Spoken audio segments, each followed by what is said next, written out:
Bonjour à ceux qui me rejoignent et qui n'ont pas vu l'épisode précédent, rebonjour aux autres. Donc je vous fais donc un second épisode de podcast puisque comme je vous l'ai dit j'avais beaucoup de réalisations à vous présenter.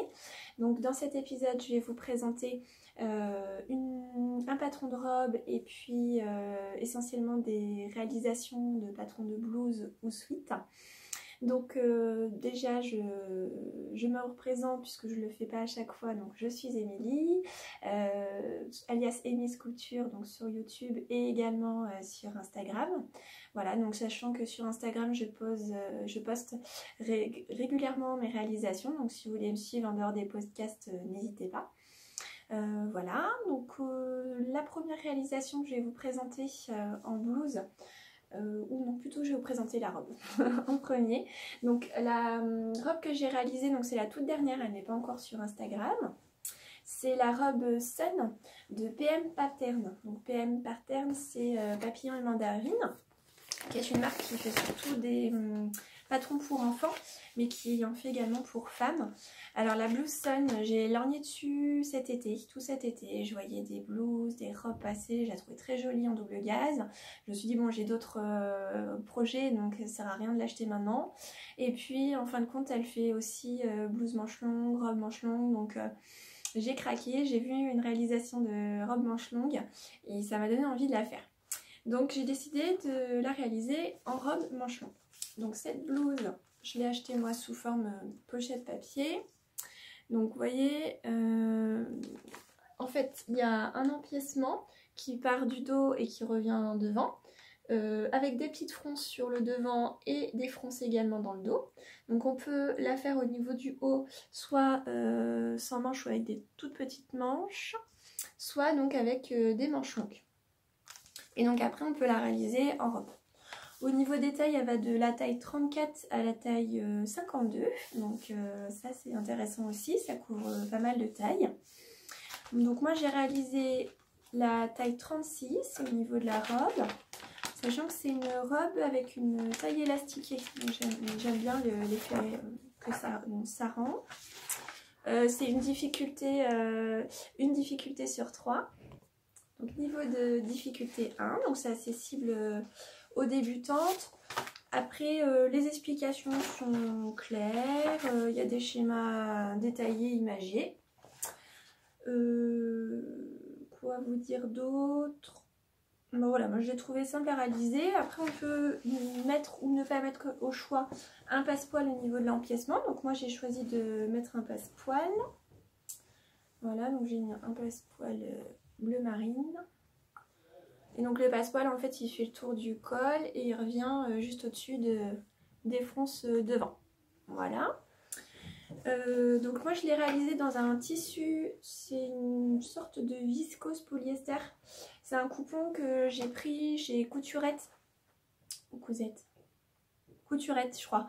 En fait on prend à l'avance, on achète tant de coupons et puis après ils font une vente flash et on sélectionne le plus rapidement possible et le coupon ou les 3 coupons qui nous intéressent en espérant qu'on puisse prendre avant les autres.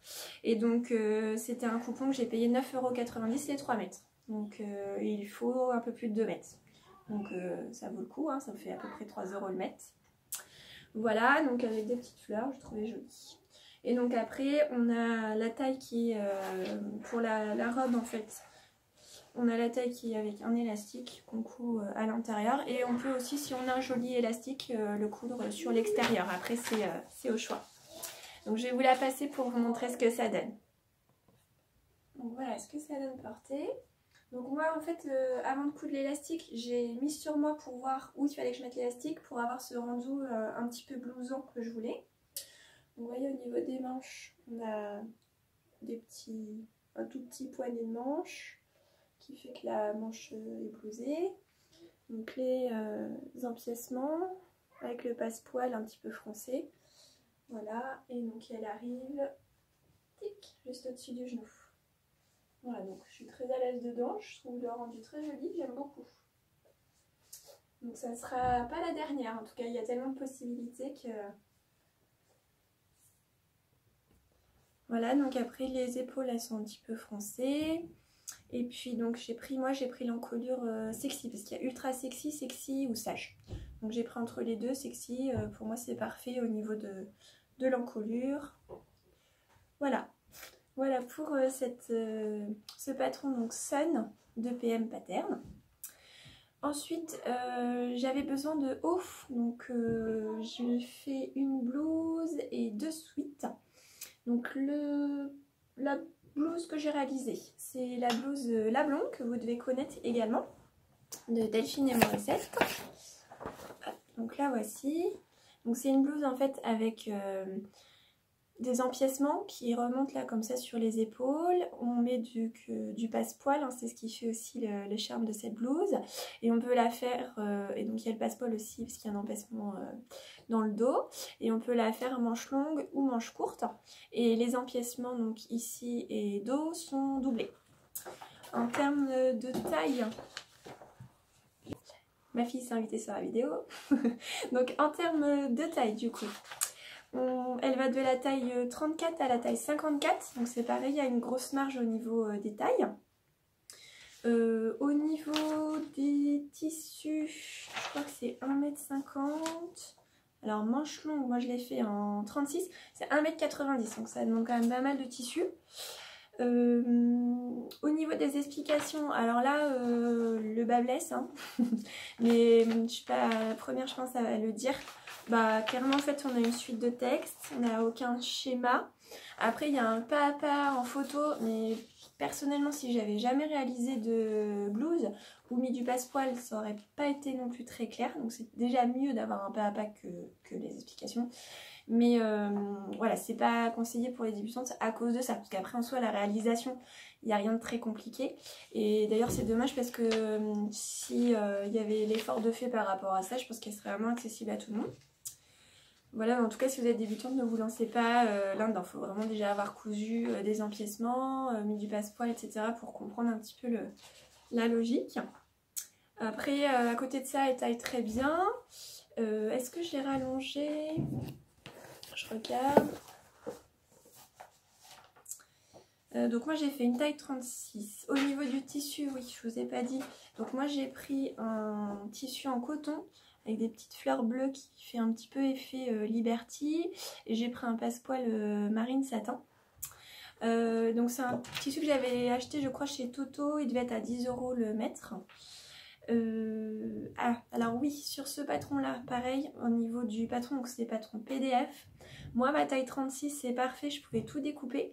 Par contre pour les tailles supérieures il y a des pièces qui se superposent, donc ça veut dire qu'il faudra que vous imprimiez 2 fois certaines pages et que vous réassembliez et redécoupiez pour l'autre pièce. Donc ça je trouve que c'est pas terrible non plus, c'est la première fois que je vois ça sur un patron PDF. Moi j'ai rallongé, donc j'ai ajouté 1,7 cm au buste, ce qui fait que ça descend aussi les pinces poitrine pour moi. Et je trouve que la taille est bien comme ça. Et les manches j'ai rallongé de 2 cm. Je me suis notée aussi, il y a 2 choses qui ne sont pas indiquées dans le patron. En fait il y a des pinces poitrine, mais à aucun moment dans les explications elle nous dit qu'il faut coudre les pinces poitrine. Je crois que dans le pas à pas c'est noté sur internet, mais pas en tout cas sur les explications du patron. Donc ça faut bien penser à le faire. Et les plis, ah oui en fait en haut c'est pas des fronces, c'est des plis sur les manches. Et en fait il n'y a pas du tout de marque pour dire c'est là qu'on coud les plis ou à telle distance, etc. C'est un petit peu au petit bonheur la chance. Vous cousez, vous partez du bas de la manche jusqu'en haut de chaque côté et à peu près à 5 cm je crois, ou je sais plus si c'est noté ou si c'est moi qui ai mesuré. Bah là en fait l'embu il faut faire en sorte de faire 2 ou 3 plis qui se couchent vers l'épaule. Donc là c'est pareil, c'est un petit peu petit bonheur la chance, du coup c'est pas forcément régulier sur les plis et les 2 épaules. Donc voilà pour les critiques en ce qui concerne cette blouse. En revanche moi j'adore vraiment le résultat, c'est vraiment joli. Et je compte aussi m'en faire une en version molleton parce que j'en ai vu aussi des versions molleton, je trouve ça très sympa. Donc il y aura certainement une version molleton qui suivra par la suite. Donc je vais vous passer la blouse pour vous montrer ce que ça donne sur moi. Hop. Donc voilà. Donc avec les manches. Donc moi je trouve qu'elle est pile poil à la bonne taille là pour moi pour mettre dans un pantalon. Et puis donc l'empiècement, vous voyez avec l'empiècement qui revient dessus là. Et puis les épaules avec les petits plis. Voilà. Hop. Donc moi je l'aime beaucoup, je trouve qu'elle fait... Enfin voilà, elle fait à la fois classe décontractée, elle est originale. Moi j'aime beaucoup aussi les empiècements, la manière dont, voilà, dont ça se chevauche, je trouve ça très sympa. Mais vous avez déjà dû la voir dans d'autres podcasts, puisque ça fait très longtemps que ce patron existe. Donc voilà pour cette blonde. Donc ensuite j'ai décidé de me faire des sweats. Donc j'ai repris le patron ondé, donc que j'avais déjà réalisé il y a un petit moment, de Dear Hebdo. Donc le sweat ondé, il y a deux versions en fait. Il y a soit une version avec un col, soit une version sans col avec une large encolure, donc manche longue ou manche courte. Donc on peut le réaliser en molleton ou jersey. Après il faut qu'il y ait une certaine élasticité. Et c'est ce qu'on appelle crop top, je crois. En tout cas c'est censé arriver pile poil à la taille, donc pour se mettre sur une robe ou une jupe. Donc moi c'est un patron du coup que j'ai pas mal rallongé pour que ça arrive juste au-dessous de la taille, pour pouvoir le mettre avec des pantalons. Et j'ai remodifié, du coup j'ai rallongé de 10 cm et j'ai agrandi la bande de taille du coup. Donc là j'ai rajouté 3 cm par rapport à la bande de taille originale. Et j'avais rallongé donc aussi les manches. Alors, il est où ma version? Et donc, c'est une version, en fait, c'est un tissu molleton sur lequel j'avais craqué. Ça fait assez enfantin, mais moi j'adore. Voilà, c'est un molleton en fait avec, ça s'appelle prairie justement. Donc avec pas mal de couleurs, des lapins, des oiseaux, des champignons, des fleurs, voilà. Donc c'est un sweat qui est doublé, il est brossé et en fait il est très chaud, il est très doux à l'intérieur. Voilà, donc il y a la bande d'encolure, la bande de taille, les bandes de manches. C'est très rapide à réaliser, il n'y a pas de difficulté technique. Et donc ce tissu sweat, je l'ai acheté pareil, ça devait être 10 € le mètre aussi, je crois, à Lafarge. Donc voilà pour ce sweat. Donc je vais vous le passer pour vous montrer ce que ça donne sur moi. En termes de taille, j'ai fait une taille 38. Et c'est un patron qui va de la taille 34 à la taille 46. Et donc il faut 1m10. J'ai dû mettre un petit peu plus, peut-être 1m20. De tissu pour le réaliser en version manche longue. Voilà, je vous le passe. Voilà ce que ça donne porter.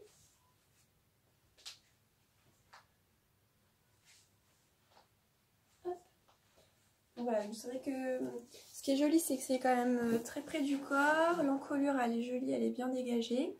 Voilà, et puis bah, on est confortable dedans. Alors là, je suis bien. Mais normalement, il faut un tissu qui ait 30% d'élasticité et celui-ci, on a quasiment pas. Donc c'est vraiment... Enfin, heureusement qu'il était un petit peu large et pas trop serré. Parce que sinon, j'aurais pas pu bouger. Mais là, vraiment, je suis bien dedans. Donc voilà pour ces sweats ondés. Et puis donc la dernière réalisation que j'ai à vous présenter, c'est de nouveau un sweat également. C'est le sweat Charlène de La Maison Victor. C'est La Maison Victor septembre-octobre 2018, celui-ci. Donc le sweat Charlène, c'est un sweat qui est présenté en velours de soie, je crois.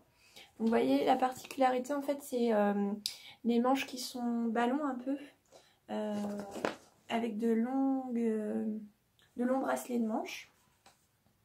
Voilà, donc une encolure bateau, je crois, enfin c'est un peu un genre bateau. Et donc qui arrive en dessous de la taille, qui est assez ample. Enfin voilà, il n'est pas moulant, quoi, pas près du corps, pas comme les ondés. Donc ce sweat Charlène, donc ils appellent ça pull Charlène, eux, dans La Maison Victor, mais moi c'est un sweat. Ce pull Charlène, du coup, il va de la taille 30 à la taille 48. En termes de tissu, ils préconisent 1 mètre de tissu. Alors sachant que moi j'ai pris un petit peu plus parce que eux en fait ils préconisent 1 mètre de tissu et c'est où le...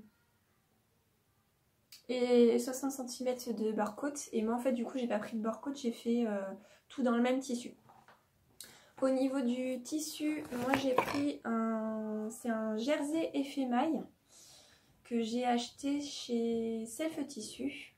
Donc vous voyez, ça fait vraiment un effet pull chiné avec des tulipes rouges. À l'intérieur, c'est doux. Voilà, et il est vraiment élastique, confortable.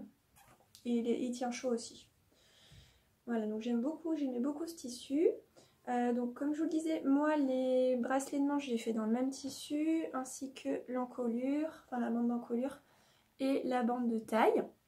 Donc pas de difficulté particulière. Les explications, hein, comme d'habitude, comme d'habitude dans la maison Victor, sont très détaillées. À chaque étape, voilà, vous avez le schéma. Voilà. Moi j'ai fait une taille 34 sans rajouter les marges de couture qui ne sont pas comprises dans le patron. Et j'ai cousu à la surjeteuse à 0,7. Et la taille me va parfaitement. Du coup ça fait pas non plus hyper large parce que moi je voulais pas que ça soit trop large, je voulais juste un petit peu. Que vous dire d'autre? Ah si, ce que j'ai pas compris c'est que moi j'ai donc découpé mes bracelets de manche. Vous voyez, donc j'ai fait un ourlet, en fait juste un ourlet assez large. Mais eux ils disent à un moment de retourner en deux. Mais alors du coup si j'avais retourné en deux, ça faisait la moitié en termes de taille. Donc ça ne ressemblait plus à ce qu'on avait, ça aurait fait ça quoi. Ça ressemblait plus à ce qu'on avait en photo. Donc en fait moi j'ai juste pris le bracelet de manche et j'ai juste fait un ourlet. Je l'ai cousu là avec la manche directement en surjetant. Et puis après j'ai fait un ourlet. Voilà, pour que ça fasse vraiment l'effet comme sur la photo. Donc voilà, donc j'aime beaucoup, je le porte souvent et j'aime beaucoup la forme. C'est un peu la mode en ce moment, hein, des manches comme ça un peu ballon. Et puis bah encore une fois pour les fronces, hein, j'ai utilisé voilà, le lastin. Alors on ne voit presque pas là parce qu'il est dans la couture, mais il est là le lastin. Voilà, alors je vais vous le passer pour vous montrer ce que ça donne. Voilà ce que ça donne. Vous voyez les manches. Voilà. Donc très confortable, j'aime beaucoup le rendu, la forme, voilà. J'en suis très contente. Et je pense vraiment que le tissu y est pour beaucoup, parce que c'est un tissu qui est quand même léger tout en tenant chaud. Donc je pense qu'avec un molleton, le rendu serait différent. C'est d'ailleurs pour ça, à mon avis, qu'ils l'ont fait en velours de soie. Je pense qu'il faut plus un jersey épais que vraiment un molleton. Voilà, bah écoutez, on va s'arrêter là pour ce podcast qui est un peu plus court que d'habitude, mais comme c'est entre guillemets une deuxième partie, un deuxième podcast tout en un, j'ai pu quand même vous présenter pas mal de choses. J'essaierai de revenir dans un délai un peu plus court que le délai qu'il y a eu là entre les deux podcasts. Je vous remercie comme d'habitude pour vos gentils commentaires. Là j'ai eu des petits mots, quand est-ce que tu reviens? Je suis impatiente de te revoir, donc ça fait plaisir. Comme vous voyez, je vous réponds. N'hésitez pas si vous avez des commentaires, des questions, des choses comme ça. Je sais qu'il y a des podcasteuses qui font des fax, c'est-à-dire les gens leur posent des questions et elles y répondent lors d'un podcast. Donc si ça vous dit, n'hésitez pas à me poser des questions, comme ça j'y répondrai au prochain podcast. Ça peut faire aussi une rubrique. Et puis bah là j'ai pas spécialement de temps, mais c'est vrai que j'achète aussi pas mal de magazines. Donc si j'ai l'occasion lors d'un podcast, je vous présenterai aussi, peut-être je ferai une sorte de mini revue de presse pour vous présenter les magazines sympas que j'ai pu dénicher, parce qu'il y en a pas mal, notamment le dernier Mode et Travaux, là il y a une jolie robe dedans. Donc je pense que je la présenterai au prochain podcast. Voilà, bah écoutez, merci beaucoup, merci pour vos abonnements, pour vos j'aime, pour vos commentaires. On est plus de 1200 sur la chaîne, donc ça me fait très plaisir. Je vous souhaite plein de bonnes choses, plein de beaux projets, de belles réalisations. Et puis bah, je vous dis à bientôt. Au revoir.